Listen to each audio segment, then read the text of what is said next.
Bueno, vamos a dar inicio entonces a la reunión. Esperamos que se vayan conectando. Buenos días para todos. Mi nombre es Luisa María Gutiérrez. Yo soy residente de tercer año de Ginecología de Obstetricia de la Universidad de Antioquia.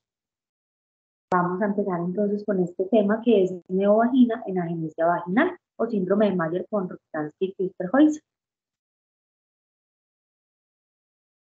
En esta oportunidad conté con el apoyo y el acompañamiento del doctor Jorge Aristizábal para la charla. Entonces vamos a empezar con unas definiciones. La agenesia vaginal o el síndrome de Mayer con Rokitansky-Creuser-Huygens recibe su nombre en honor a las contribuciones de August Franz Joseph Karl Mayer, quien describió en 1829 el primer caso de ausencia de vagina en una recién nacida, de Karl Freiherr von Rokitansky, quien publicó en 1838 los resultados de las autopsias de 19 adultas con agenesia uterovaginal, Hermann Küster, que observó las anomalías renales urológicas en 1810, y George André Feuser, que en 1861 identificó en esas pacientes algunas de las malformaciones esqueléticas que tenían asociadas.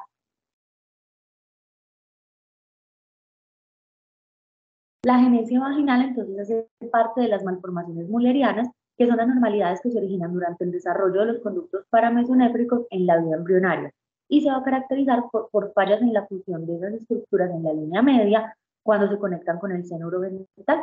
Todo eso va a producir ausencia conjunta de la vagina con un desarrollo uterino que va a ser variable.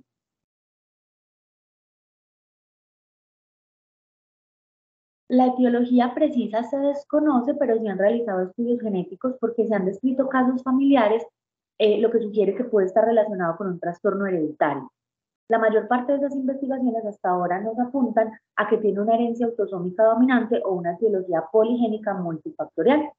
Desde el punto de vista genético, se han estudiado las mutaciones en la familia de genes H o X, que está compuesta por 39 genes divididos en 4 clases. El OX A, B, C y D. De esos, los más importantes son el OX A 10, 11 y 13, que están ubicados en el área que es directamente responsable del desarrollo del útero. El 10 específicamente para el útero, el 11 en el cervix y el segmento uterino inferior, y el 8 en la vagina. También se describió otra anomalía en el GWNT4 que inhibe dos enzimas que participan en la esteroidogénesis, como la 3-beta-hidroxiesteroide deshidrogenasa y la 17-alfa-hidroxilasa, haciendo que las pacientes con Rokitansky con esta mutación específica tengan también hiperandrogenismo. Un estudio genético de una cohorte de varias familias mostró una prevalencia del 19% de mutaciones en los genes WNT3, HNF1B y LHX1. Recordemos entonces un poco acerca de la embriología para poder entender por qué se desarrolla esta patología. Entonces sabemos que el sistema de conductos mullerianos o paramesonéfricos en las mujeres es estimulado para su desarrollo preferencialmente sobre los conductos de Wolff, que en las mujeres entonces regresan temprano en la vida fetal. Los conductos mullerianos persisten y cuando están completamente desarrollados van a formar las trompas de falopio, el cuerpo uterino, el cervix y una porción de la vagina. Más o menos 37 días después de la fertilización, los conductos mullerianos van a aparecer laterales a los de Wolff como unas invaginaciones del epitelio celógeno. El sitio de origen de esas invaginaciones se mantiene abierto y va a formar las fimbrias.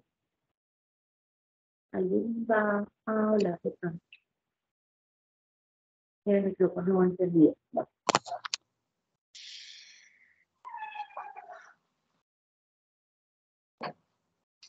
Bueno, entonces en ese punto, en cada uno de los conductos mullerianos se va a formar un brote que es sólido, que a medida que se va elongando va apareciendo una luz en la parte craneal que se va a ir extendiendo gradualmente hasta el extremo caudal. Los conductos mullerianos, que son pares, entonces van a seguir creciendo en dirección medial y caudal hasta que se encuentran en la línea media y se fusionan en el septo urogenital. El septo entre los dos conductos mullerianos va desapareciendo y va a dejar un solo canal útero-vaginal. ¿Alguien tiene su micrófono encendido? Bueno, entonces esa parte que es más craneal de los conductos se mantiene separada y es lo que va a dar origen a las trompas de cada lado, mientras que los extremos caudales se van a funcionar para formar el útero y parte de la vagina. La vagina se forma entonces de la parte más baja del canal útero-vaginal que se desarrolla en los conductos mulerenos y se une pues, con el seno urogenital.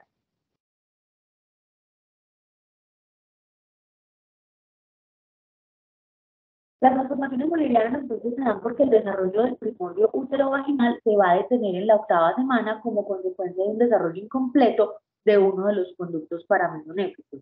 Y eso se puede dar por falta del desarrollo de alguna de las partes de uno de los dos conductos, o por fusión incompleta de los conductos, o por canalización incompleta de la placa vaginal cuando se está formando la vagina.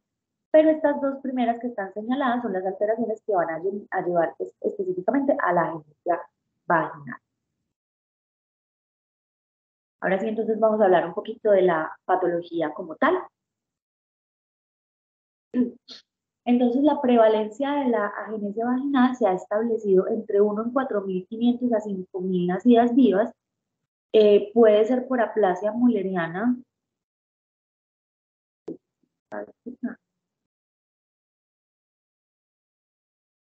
Se puede dar por aplasia mulleriana o por el síndrome de Rokitansky. Todas van a incluir entonces la ausencia congénita de la vagina y se van a asociar con otras anomalías que son variables de los conductos mullerianos. La aplasia de los conductos entonces va a dar como resultado la ausencia del cuerpo uterino, del cervix y del tercio superior de la vagina. Ya sabemos pues, que son estructuras que tienen un origen común, aunque entre el 7 y el 10% pueden tener un útero rudimentario que es pequeño y obstruido, pero en algunos casos puede tener endometrio funcional. Estas pacientes, por ejemplo, pueden presentar dolor pélvico cíclico. Entre un tercio y la mitad de las pacientes pueden tener anormalidades renales asociadas, sobre todo agenesia renal, malrotación, riñón ectópico, pero también se han asociado con malformaciones esqueléticas y auditivas. Las pacientes con Rokitansky tienen un cariotipo femenino normal, tienen ovarios anatómicamente normales y tienen una función conservada, por eso se presenta el desarrollo normal de las características sexuales secundarias. Usualmente estas pacientes se van a presentar como amenorrea primaria. Pero como mencioné, algunas de ellas pueden tener un poquito de endometrio funcional y pueden tener dolor pélvico cíclico o incluso dolor crónico por hematocolpos, por hematometra, por hematosalpins o endometriosis secundaria. Clínicamente el síndrome lo podemos dividir en dos subtipos. El tipo 1, que es la agenesia aislada de los 2/3 de la vagina y del útero, y el tipo 2, o MURX por sus siglas en inglés, que se acompaña de malformaciones extragenitales como la agenesia renal unilateral, las anormalidades cervicotorácicas y otros síntomas asociados como cardíacos, hidrológicos y auditivos. Dentro de la evaluación, entonces, tenemos que incluir el examen genital, donde vamos a ver unos genitales externos que en apariencia son normales, pero cuando miramos ya el introito vaginal, lo que vamos a encontrar es un hoyuelo vaginal. La membrana himeneal está presente y tiene un fondo de saco vaginal pequeño porque esas dos estructuras se derivan desde el seno urogenital y no de los conductos. En general, no hay masas pélvicas, que nos ayuda pues, también a hacer algo de diagnóstico diferencial con el síndrome de insensibilidad androgénica. La ecografía se debe hacer abdominal, se deben evaluar los riñones, también mirar si hay ovarios, si hay útero, si hay endometrio funcional, y ya cuando la ecografía no sea concluyente, pues podemos hacer resonancia.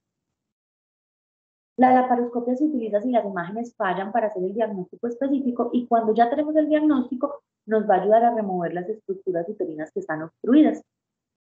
Estas pacientes, entonces, como sabemos, se identifican en la consulta por amenorrea primaria con un desarrollo puberal normal. En la evaluación clínica se debe pensar como diagnóstico diferencial en anormalidades obstructivas como un himen imperforado, como un septo vaginal transverso o una atresia cervical. Y ya con los estudios se puede diferenciar porque estas tienen un cariotipo XX normal. Entonces, cuando tenemos un cariotipo XY, el diagnóstico a tener en mente debería ser entonces el síndrome de insensibilidad androgénica. Recordemos que el 7 al 10%, como decía ahorita, de los individuos tienen un útero pequeñito o rudimentario, pueden tener unos cuernos uterinos rudimentarios y pueden tener obstrucción con un endometrio funcionante. Por ejemplo, en esta imagen de arriba se ve la agenesia vaginal con agenesia del cervix y abajo vemos una imagen de la agenesia con unos cuernos rudimentarios a los lados, muy pequeñitos. En la imagen de la derecha vemos la agenesia en un corte longitudinal de una resonancia y abajo, ya en el examen físico, la ausencia de vagina, donde solamente se ve el ciruelito. Esta imagen de acá es de una paciente de 17 años con agenesia vaginal, con unos cuernos rudimentarios que son las flechas negras de los lados, que en la imagen no se ve muy bien, pero son estas flechitas de acá. La O son los ovarios, la F corresponde al balón de la sonda vesical y la T son las trompas. Las flechas chiquitas negras son los ligamentos uterosacros.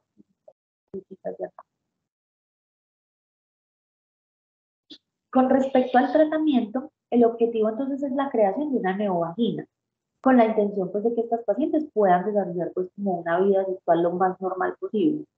La primera opción será siempre no quirúrgica, pero se va a requerir entonces cooperación de la paciente para que pueda crear una vagina funcional. El momento ideal para el tratamiento debe ser individualizado, pero lo ideal es que la paciente por lo menos sea adolescente, porque todos los tratamientos implican un montón de condiciones psicosociales por un periodo prolongado, entonces deberíamos tener pues, como la paciente ya muy madura y muy segura de quererse hacer el tratamiento. Estas pacientes necesitan soporte emocional, consejería, preparación psicológica, porque son puntos clave en el éxito del tratamiento, sea quirúrgico o no quirúrgico. Traje dos ejemplos, por ejemplo, de algunas fundaciones que existen que le dan apoyo a estas pacientes y que les brindan asesoría y acompañamiento. De hecho, muchos de los estudios se hacen de las bases de datos de estas mismas fundaciones, que tienen pues como todos los datos de las pacientes y eso ayuda a que se puedan pues como reunir las pacientes para hacer los estudios. Bueno, entonces, hablemos un poquito del tratamiento no quirúrgico. La principal ventaja del no quirúrgico es obviamente evitar la cirugía y las potenciales complicaciones. Aunque algunas mujeres no se sienten cómodas con el uso de los dilatadores y prefieren la cirugía, es muy importante hacer una buena asesoría porque incluso con la corrección quirúrgica también se deben usar dilatadores en el postoperatorio. Entonces se van a utilizar unos dilatadores que son graduados para hacer presión y lograr invaginación del hoyuelo vaginal hasta lograr una vagina de longitud y diámetro normal. Este proceso puede tardar meses o incluso años. La dilatación la hace la misma paciente. Inicialmente se utiliza varias veces al día y cuando se alcanza una longitud vaginal aceptable se puede pasar a hacerlo solamente una vez al día. ACOG, por ejemplo, recomienda estas técnicas porque tienen una tasa de éxito del 85 al 90%. Ya la otra opción que se tiene es que se vaya creando la vagina paulatinamente con las relaciones sexuales. Entonces hay varias técnicas para la dilatación no quirúrgica. Entre ellas están la de Frank y la modificación de Ingram. La primera consiste en que se van poniendo los dilatadores graduados haciendo presión sobre el hoyuelo vaginal para invaginar la mucosa. Se inicia con el más pequeño y se deja media hora haciendo presión después de una ducha tibia. La idea es que se vaya haciendo como por periodos de 30 minutos por 2 horas al día. Se debe hacer presión suficiente para que le dé algo de desconfort a la paciente, pero que no le produzca dolor. Y la modificación de Ingram es la misma técnica, pero utilizando los dilatadores que están ensamblados en el sillín de una bicicleta para así ejercer mayor presión y una presión constante. Pasemos ahora entonces a mirar cuáles son las técnicas quirúrgicas que tenemos disponibles para la creación de una neovagina. Entonces, las opciones quirúrgicas se deben tener en cuenta cuando fallan los dilatadores, pero siempre después de haber hecho una consejería extensa y adecuada y que la paciente definitivamente elija la cirugía, porque la paciente debe saber que en el postquirúrgico también debe utilizar los dilatadores y que gran parte del éxito de la cirugía es precisamente la adherencia que tenga el tratamiento médico. Hay muchas técnicas, aquí pues traje algunas de ellas, y la elección depende de la experiencia del cirujano, ya vamos a mirar por qué. Bueno, la técnica más utilizada es la de Makindo modificada, que implica extraer un injerto de piel que puede ser de las nalgas de la paciente o piel artificial para evitar pues, un sitio de injerto y esa piel se pone sobre un molde vaginal con la dermis hacia afuera. Se hace una incisión transversal en el hoyuelo vaginal, se hace disección de la cavidad hasta el peritoneo, se crea pues el espacio adecuado y se va a meter el molde con el injerto ahí. Se sutura para crear un tubo con un extremo cerrado y los labios menores se suturan temporalmente para evitar pues, que haya expulsión del molde. Esta técnica requiere inicialmente vigilancia intrahospitalaria posoperatoria con reposo absoluto, con dieta baja en residuos y a los 7 días ya se puede retirar el molde. Ya después se hace vigilancia ambulatoria por 3 a 6 meses con el uso de un stent continuo al principio y ya después solo en las noches. Cuando finaliza este periodo, entonces se hacen dilataciones regulares con un molde para evitar contracturas de la piel y que se pierda la neovagina. Esta técnica tiene una tasa de éxito del 80%. Lo malo es que cuando se utilizan tejidos de otras partes, pues va a producir la cicatriz. También se puede asociar con fallo o rechazo del injerto, con infecciones, con hematomas o con fístulas.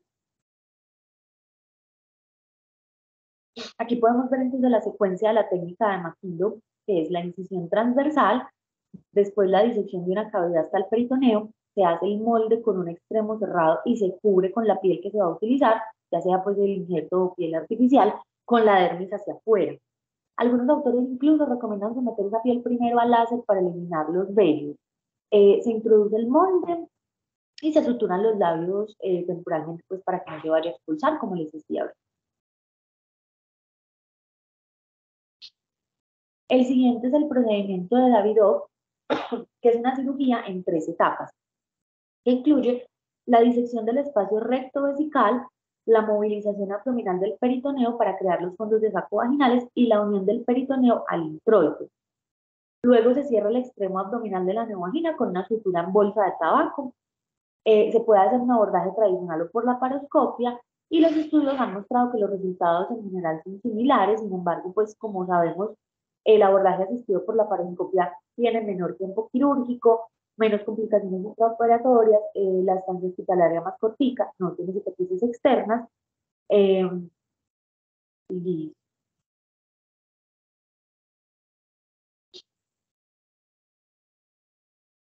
ay, bueno, entonces, ¿cómo se hace? Se usa el peritoneo pélvico para hacer la neovagina. Entonces, esto va a implicar hacer la disección del periné, se crea el espacio, por vía laparoscópica, entonces se moviliza el peritoneo, que después se va a suturar al introito y se cierra el fondo de la vagina con una sutura en bolsa de tabaco. Se deja el molde vaginal por 6 semanas y se hacen dilataciones vaginales diarias hasta que la paciente sea sexualmente activa para que no se vaya a retraer ese tejido.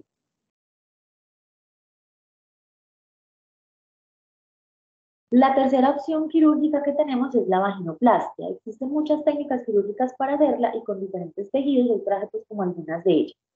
La primera es la vulvovaginoplastia de Williams, que tiene como objetivo la creación de una bolsa vaginal o un saco vaginal.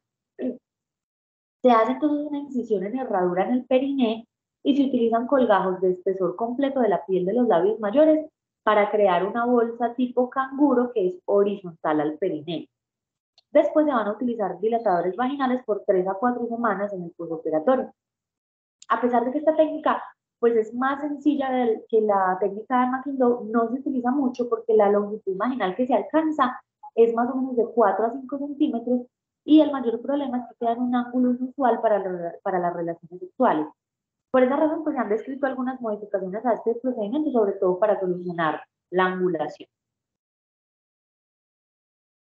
La otra opción, que es la que tenemos acá a la derecha, es la vaginoplastia sigmoide, que consiste en utilizar un segmento del colon sigmoide para crear la vagina.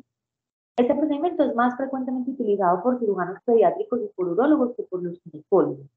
Entonces, ¿qué se hace? Se reseca el segmento del sigmoides, uno de los extremos se ala hacia abajo para crear la neovagina y el otro extremo se cierra para crear una bolsa ciega, como hemos visto en las otras técnicas. Se hace una anastomosis terminoterminal del sigmoides para dejar pues, el tracto gastrointestinal permeable. Ventajas que tiene este procedimiento sobre el de Maquindo es que no siempre se va a necesitar dilatador postquirúrgico y es de los que da una mayor longitud vaginal. Pero las desventajas incluyen un flujo vaginal crónico fétido, riesgo de desarrollar colitis o incluso desarrollar adenocarcinoma en ese tejido. Acá tenemos entonces la imagen de cómo se realiza. Entonces se selecciona un segmento intestinal de más o menos 10 centímetros que pueda ser movilizado, pero que tenga un buen pedículo vascular que alcance para unir el injerto al periné. El segmento pues, que más se utiliza es el del sigmoides, pues porque está más cerquita del periné y porque produce lubricación. Esto es muy importante, que de las técnicas, esta es la que mejor lubricación va a generar. Como dije ahorita, esto no va a necesitar dilataciones vaginales, pero la anastomosis en el periné sí puede tener estenosis. Otra opción que se ha venido utilizando recientemente y que ha ganado popularidad es la creación de una neovagina con un molde utilizando piel de tilapia. Estuve buscando artículos científicos, pero por ahora solamente encontré estas publicaciones en medios de comunicación. Incluso hay una entrevista al pionero de la técnica, pues donde explica que están realizando una investigación para publicar su experiencia, pero todavía no está disponible. Entonces, ¿por qué piel de tilapia? Se sabe que este material biológico se ha utilizado en procedimientos de odontología, en veterinaria y sobre todo para la cicatrización de las quemaduras, porque es fácil para conseguirlo, por el costo, por la compatibilidad con el tejido humano y porque tiene riesgo bajo de contaminación. El pionero de esta técnica fue el doctor Leonardo Becerra, de una universidad de Brasil, y la técnica quirúrgica como tal es cualquiera de las que ya hemos visto, pero en lugar de utilizar piel o tejidos de la paciente o de donante o pieles artificiales, se reviste el molde con dos capas de piel de tilapia que es liofilizada, quimioesterilizada y radioesterilizada.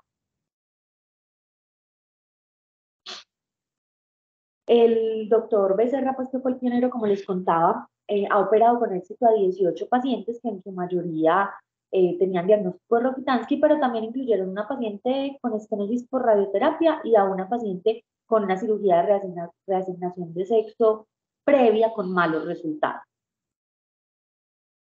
Según una entrevista entonces que se le hizo al doctor Becerra, todas las pacientes tuvieron relaciones sexuales con lubricación y percepción de la penetración parecidas a las del epitelio vaginal normal. Sin embargo, le puse este interrogante porque el doctor no describe cómo llegaron a esos resultados ni a esa conclusión, si fue con alguna encuesta, con un estudio o cómo, pues, cómo saben que la percepción es igual. Las ventajas que incluyen entonces, como decía antes, son el precio, la facilidad para conseguir la piel de tilapia, la compatibilidad que hace que no sea necesario el uso de inmunosupresores y los buenos resultados que se han visto hasta ahora, que aunque es un procedimiento experimental, pues es bastante prometedor. Una de las preguntas que más se le hace al doctor Becerra es acerca del olor y las escamas, pero él dice que esta piel pues obviamente es tratada, no tiene olor a pescado, no tiene escamas y el epitelio se va a formar entre 3 y 6 meses de acuerdo con la cantidad de piel de tilapia que se utiliza. Sabemos que en Colombia ya se ha realizado el procedimiento en 40 pacientes, pero se ha realizado es para reasignación de sexo, sobre todo en Cali. Y como les dije ahorita, el equipo investigador del doctor Becerra está desarrollando un proyecto para hacer un estudio multicéntrico. Tendríamos que esperar entonces esos resultados. Bueno, y continuando con las técnicas, entonces tenemos la cirugía clásica, que es el Becchetti y el Becchetti modificado. La clásica es un procedimiento abdominal que se hace con una incisión de Pfannenstiel, pero se ha modificado con un abordaje laparoscópico. El procedimiento entonces se trata de la creación de una neovagina por medio de la invaginación utilizando una oliva acrílica, una esferita, que se pone sobre el duelo vaginal. Esa oliva se va traccionando con un dispositivo que está sobre el abdomen, suspendido con unas suturas superitoneales que se insertan por vía laparoscópica. Vamos a ver qué se hace. Se hace una tracción suficiente para producir una invaginación diaria más o menos entre 1 y 1,5 centímetros, con lo que se va a formar la nueva vagina entre 7 y 9 días más o menos. Una vez que se crea la vagina, se requiere hacer dilatación activa hasta que la paciente inicie actividad sexual. Las ventajas que tiene es que no requiere una hospitalización prolongada porque la tracción se puede hacer en la casa y que la tracción que ejerce es constante. En estas imágenes vemos entonces cómo se hace el procedimiento, vemos las suturas con las que se va a ejercer la tracción y acá en el abdomen cómo queda el dispositivo, que el dispositivo pues va a quedar sujeto solamente con la misma tensión de esa sutura. Traje este artículo que fue un estudio de cohorte acerca de la experiencia con la técnica de Becchetti en agenesia vaginal que se hizo en el Hospital San Vicente Fundación entre el 2007 y el 2012, porque también es importante pues conocer como la experiencia en nuestro país. El objetivo de este estudio fue describir la técnica de vaginoplastia de Becchetti en pacientes con diagnóstico de agenesia vaginal, en Rokitansky y en síndrome de insensibilidad androgénica, y hacer una aproximación a la seguridad y a la eficacia de la técnica. Entonces sabemos que es una técnica que es poco utilizada en Colombia, por lo tanto no se encuentra pues como mucha literatura al respecto, sobre todo de complicaciones y eficacia, y eso fue lo que motivó este estudio. Esta fue una cohorte histórica, se atendieron 16 pacientes con el diagnóstico, de las cuales 13 cumplieron los criterios clínicos para la cirugía. 3 pacientes fueron excluidas porque lograron relaciones sexuales satisfactorias en el momento mientras esperaban la cirugía. De esas 13 pacientes, 11 tenían diagnóstico de Rokitansky y 2 tenían diagnóstico de insensibilidad progénica. Las pacientes del estudio tuvieron una media de longitud vaginal al alta de 7.2 centímetros, con un rango que iba entre 7 y 12 centímetros. Dentro de las complicaciones que se presentaron, en una paciente se perforó la vejiga con el paso de la aguja, y en el posoperatorio, en una de las pacientes, la oliva rompió el tejido que se había expandido y quedó retenida en el peritoneo. Se llevó a cirugía, se extrajo y no tuvo pues como ninguna otra consecuencia. En otra paciente hubo dehiscencia de la sutura, y en otra paciente que era menor de edad se presentó oclusión definitiva del espacio vaginal por el rechazo al molde. La paciente no quiso continuar las dilataciones. Las 11 pacientes manifestaron relaciones sexuales al año de seguimiento, y el 79.9% de las pacientes las consideraron satisfactorias. Ninguna de estas pacientes reportó problemas con la lubricación. Entonces los autores concluyeron que la técnica es segura, con baja frecuencia de complicaciones tanto intra como posoperatorias, sin ninguna complicación seria, y que es eficaz en términos de funcionalidad y de satisfacción de la paciente. Bueno, la técnica que se utilizó entonces en este estudio, pues, primero se hace el abordaje por laparoscopia y ya después el abordaje perineal.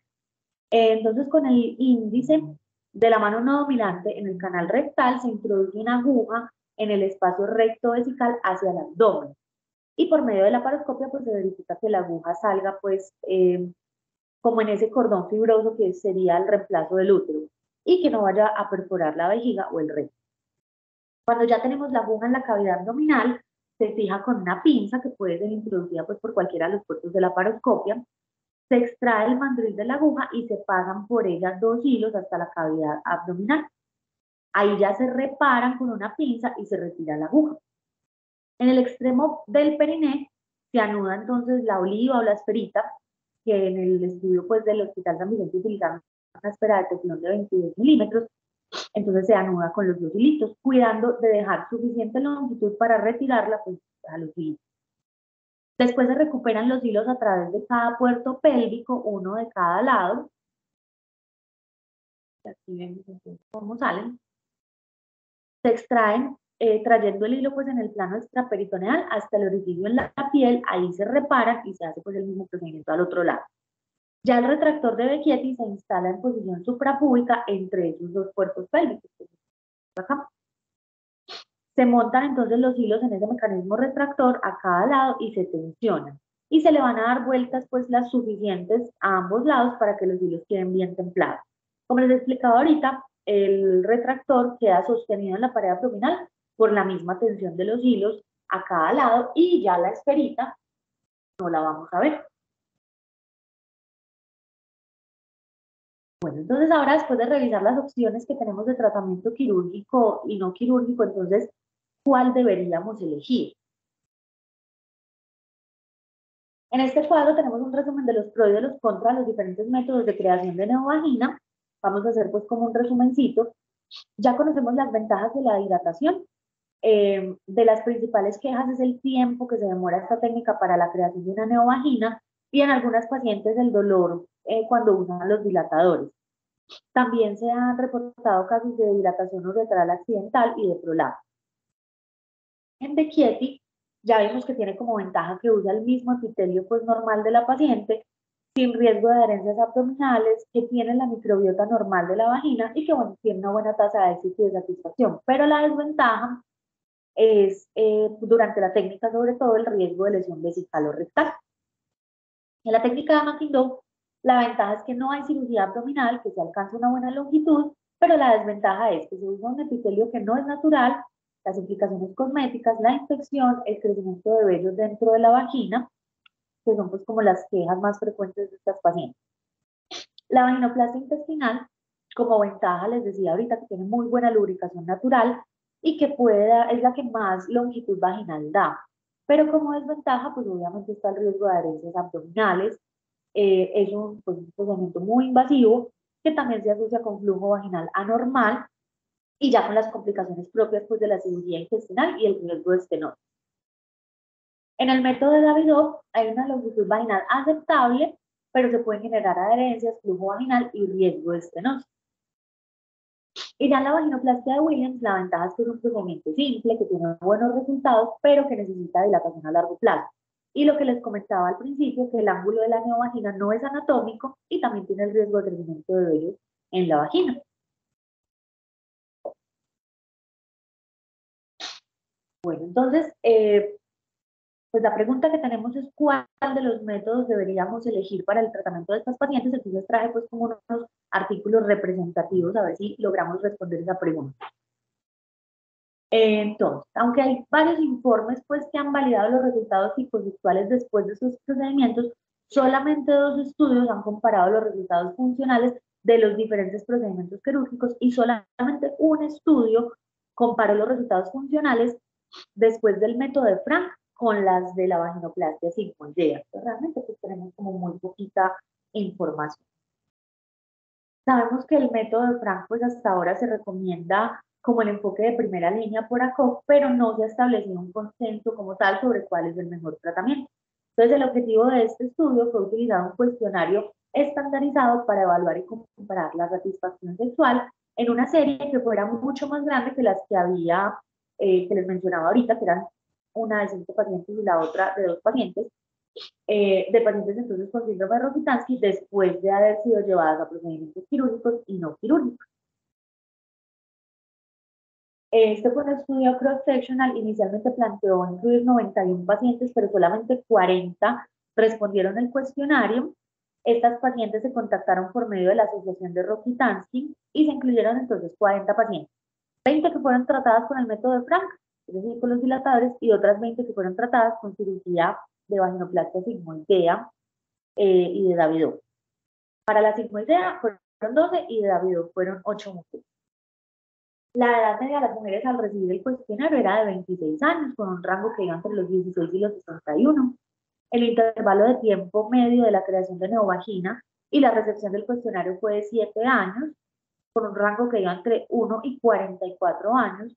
No se encontraron diferencias significativas en las características de la población entre esos 2 grupos.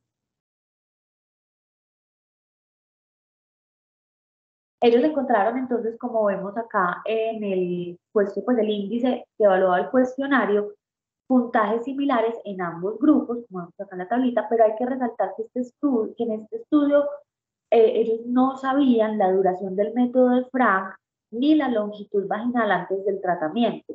Entonces, tienen la hipótesis de que es posible que el procedimiento no quirúrgico se le propusiera solamente a pacientes que ya tuvieran una vagina un poquito más larga, es decir, con la profundidad pues un poco mayor a un hoyuelo.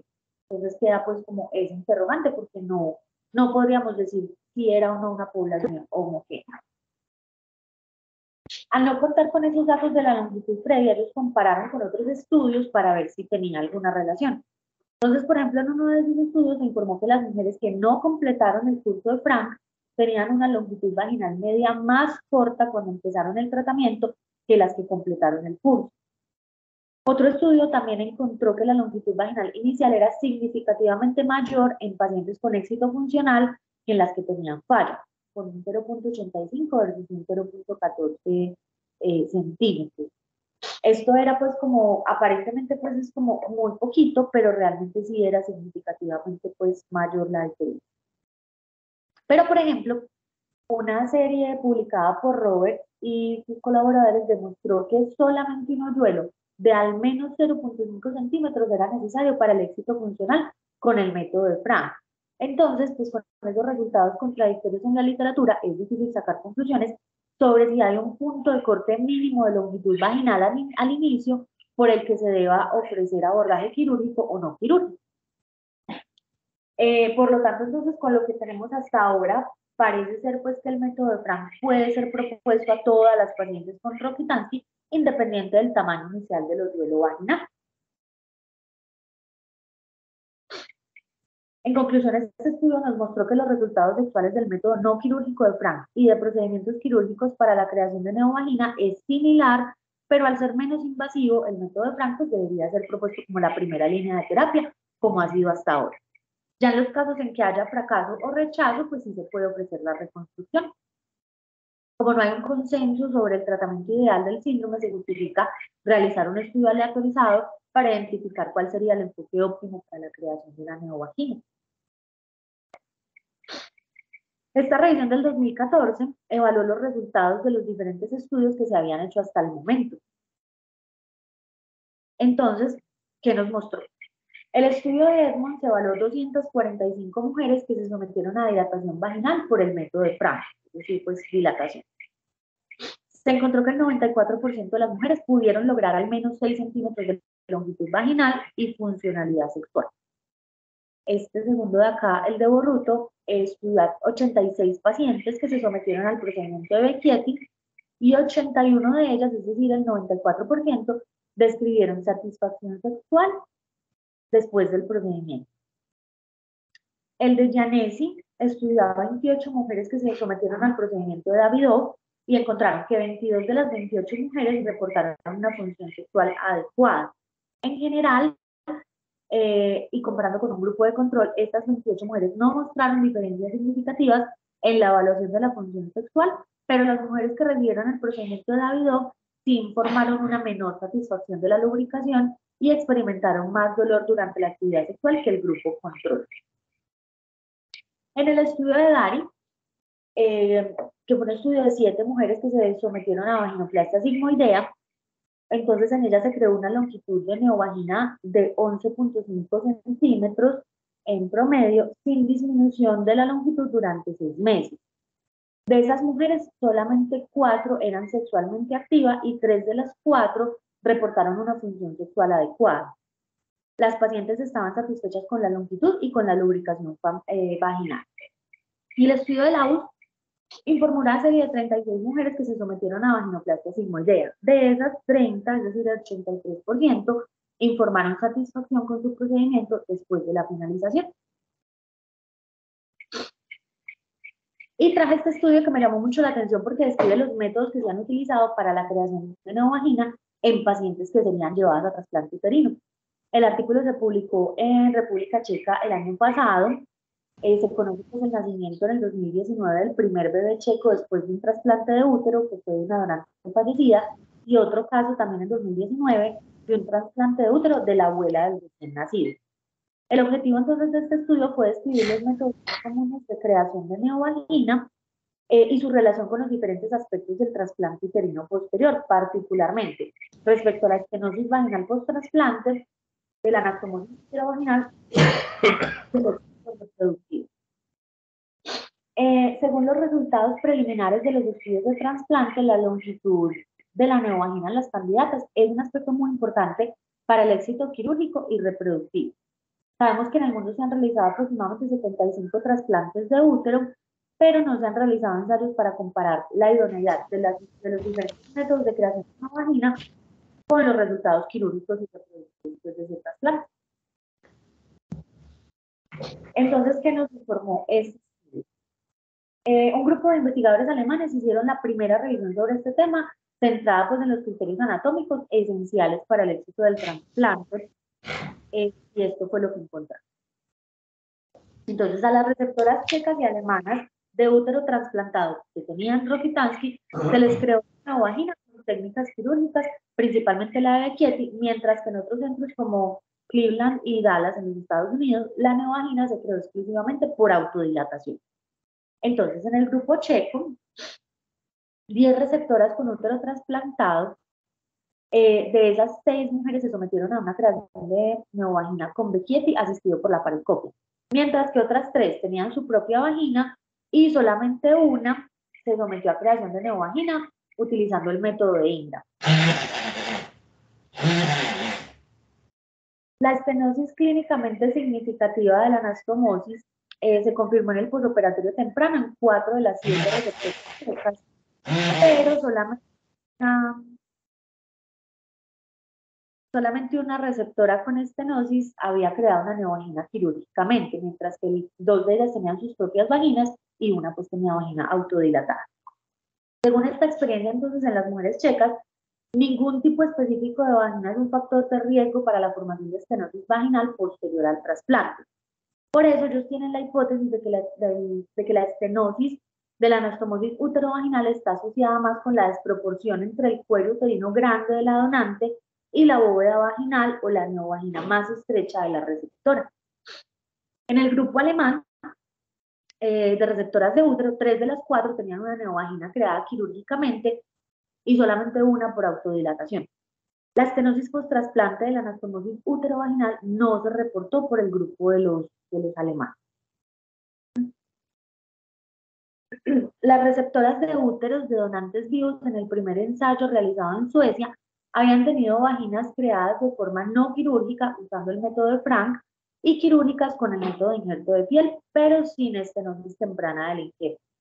Y en los Estados Unidos, como les decía ahorita en Dallas, en Cleveland, tienen experiencia con trasplantes uterinos en receptoras con neovagina previamente autodilatada y pues en ambos grupos han logrado éxito reproductivo. Entonces, ¿qué conclusiones sacamos de lo que nos han mostrado estos estudios? Lo primero es que se debería esperar a que la paciente tenga una madurez suficiente y deseo de vida sexual para pensar en la creación de una neovagina por cualquiera de los métodos que tengamos disponibles, sea quirúrgico o no quirúrgico. Y adicionalmente, estas pacientes deben tener acompañamiento y asesoría adecuada. Incluso, pues, algunos de los estudios utilizan la palabra extensa. En general, los estudios hasta ahora muestran que los resultados de satisfacción sexual de los métodos quirúrgicos versus los no quirúrgicos son similares y por esa razón entonces deberíamos preferir el no quirúrgico inicialmente, pues porque tiene menos riesgos y tiene muy buenos resultados. Todas las técnicas quirúrgicas ofrecen buenos resultados, algunas con más riesgo que otras. Sin embargo, la técnica de elección sigue siendo aquella con la cual el cirujano esté más familiarizado, porque como sabemos son entidades raras, no es frecuente este tipo de cirugía y parte del éxito de la técnica también va a depender de una curva adecuada del cirujano. Hasta ahora no hay un consenso acerca de cuál de los métodos quirúrgicos es mejor que otro y se justificaría hacer estudios aleatorizados que nos ayuden a dar respuesta a esta pregunta. Eso era lo que tenía para contarles hoy. No sé si alguien tiene alguna duda, alguna pregunta.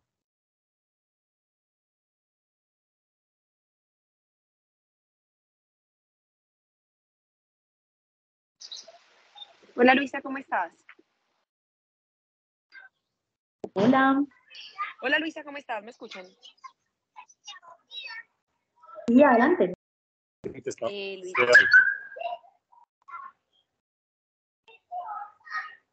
Hola. Hola, Luisa Muñoz, estamos bien. Ah, ok.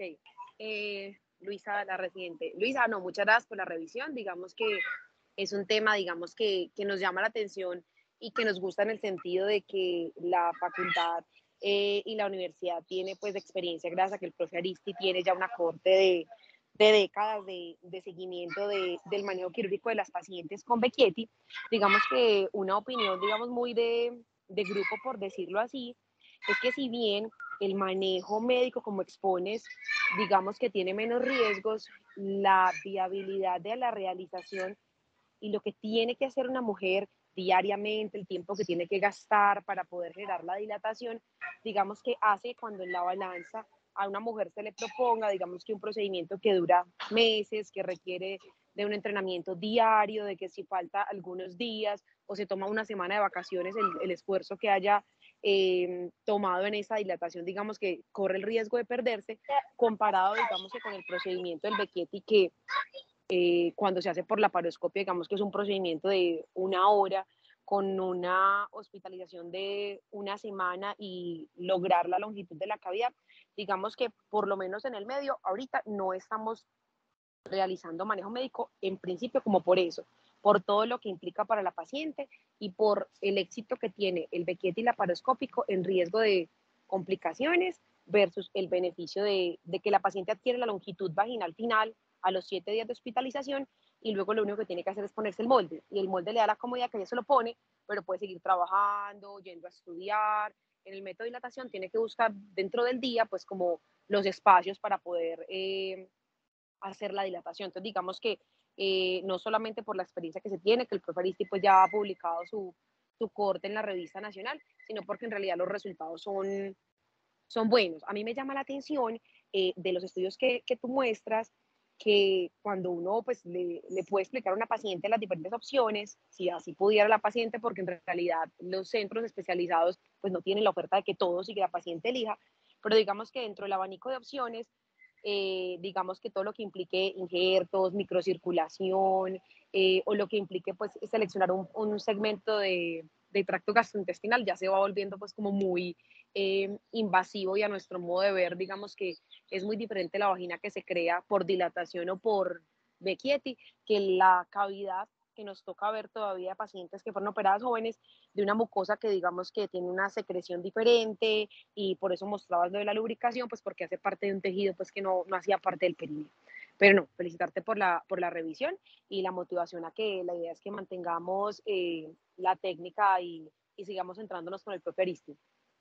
No sé si el profe tenga algo que quiera compartir.